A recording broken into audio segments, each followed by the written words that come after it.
अस्सलाम वालेकुम नाज़रीन, लंदन से मैं हूं अमजद चौधरी। नाज़रीन, इमरान रियाज के बारे में एक बहुत अच्छी खबर सामने आई है। जैसे इससे पहले भी बहुत दफ़ा इमरान रियाज के बारे में इस तरह की बातें आती रही। उनके जो वकील हैं मियाँ अली इशफाक साहब, उन्होंने भी बहुत दफ़ा कहा कि मामला जो हैं, जो कमेटी बनी हुई है वो सही सिमत की तरफ जा रही है। लेकिन अब जो है वो हुकूमती हलकों की तरफ से भी इस बात की तस्दीक सामने आ रही है।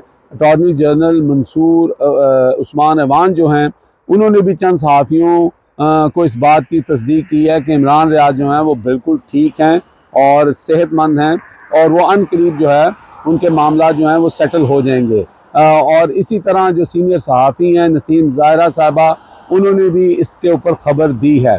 तो ये बहुत खुशाइन बात है कि इमरान रियाज जो हैं वो अपनी फैमिली के साथ रीयूनियन हो जाएंगे। अब देखते ही हैं कि इमरान रियाज जो हैं वो बाहर आके कोई बात करते हैं या नहीं करते हैं, ये उनका इस्तेहकाक है। लेकिन लगता यही है कि वो जिस तरह समी इब्राहिम साहब जो हैं वो आ गए थे और उनको एक कब्रिस्तान के पास चंद नामनूम लोगों ने उनको छोड़ दिया था, और उसके बाद आपने देखा कि समी इब्राहिम साहब जो हैं वो प्रोग्राम तो अपना कर रहे हैं, अपना वीलॉग भी कर रहे हैं, लेकिन उन्होंने कभी भी एग्जैक्ट डिटेल्स नहीं बताई कि उनको कौन ले गया था, उनको किसने अगवा किया था, और वो जो वहाँ पे रहे उनके साथ क्या मामला थे। अलबत्ता उनकी सेहत के हवाले से कुछ खबरें आई थी जब वो रिलीज़ किए गए थे, तो उसके बाद वो हॉस्पिटल गए थे। इसी तरह इमरान रियाज जो हैं, हो सकता है कि क्योंकि 2 महीने बहुत होते हैं, इमरान रियाज एक बहादुर इंसान हैं, हम सब जानते हैं। अगर कोई कमज़ोर दिल इंसान होता या कमज़ोर इंसान होता तो शायद वो 2 दिन में ही घर वापस आ जाता और सारी डील जो है वो डन हो जाती। लेकिन इमरान रियाज जो हैं उन्होंने मुझे लगता है कि बहुत ज़्यादा जो टाइम लिया है, और उसके बाद अगर वो घर आ भी जाते हैं तो शायद उनके अपने घर वालों ने, उनकी मिसेस जो हैं, उनके वालिद जो हैं, उनके बच्चे जो हैं, उन सब ने मिल के उनको कन्विंस करने की भी कोशिश की होगी कि वक्ती तौर पर आप जो हैं वो थोड़ा स्लो डाउन हो जाएं और आप चीज़ों को समझने की कोशिश करें कि इस वक्त मुल्क के अंदर जो मौजूदा हुकूमत है, जिस तरह ये काम कर रही है और जिस तरह के काम हो रहे हैं, जिस तरह आपने देखा कि गिलगित बल्तिस्तान की जो गवर्नमेंट थी, उसके साथ क्या हो रहा है, जहाँ पे 23 अरकान हैं, तो जिसकी लाठी उसकी भैंस का निज़ाम यहाँ पे चल रहा है। तो अरशद शरीफ जैसे बेहतरीन सहाफ़ी, बेहतरीन इंसान को ऑलरेडी हम लोग खो चुके हैं।